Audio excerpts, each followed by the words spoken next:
Sciatuscio, scusami, tose. Atelier del cabello, buongiorno.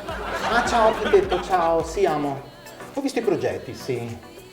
Ni. L'ingresso, ni. Sedute, ni. Pavimento, ni. Ma cosa vuol dire ni? Ni si usa quando che te vuoi essere gentile ma invece te vuoi dire da no. Cioè praticamente quando che una roba proprio ti fa schifo, ti fa vomitare, ti dici oggi, coppa te, vergogna te, bleh. Mamma mia. Senti che roba. E comunque posso dirti, ma cioè è il cesso glitterato, mi fa esagerato però. Eh sì, ma se va dentro uno scarabeo stercolario poi mi porta in giro un strobo. Eh sì? Dai, vabbè dai, te faccio sapere. Ciao. Mamma mia, sto architetto non se catemo proprio.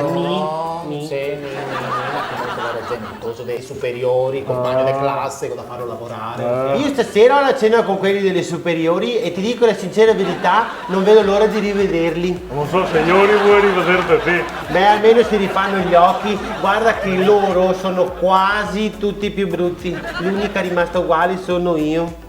E ora cava pure quasi. Comunque io tosi dei superiori, a parte l'architetto, non li ho più visti, spariti. Ma scusa, non ti mancano?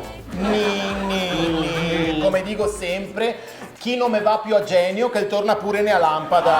Sì, bravo. Però beato te che non ti senti più. E i miei me perseguita, non sai chi mi cerca, e me perseguita. Addirittura. Mi sposto ogni volta a raduno perché mica tiro sempre Paco. Ma dai. Ha messo a giocare 5 volte a quarantena fiduciaria. La stessa volta mi ha chiamato il generale figliolo e mi ha detto tutto a posto. Ma come mai tutto questo accanimento? Perché se attira, io ripenso di essere gli unici realizzati, macchinoni, case grandi, fioi, e mi fa sentire inutile, io ri fighi, io ri bei, io ri super. Forse per questo si dice superiori. Mi è piaciuta? Ni.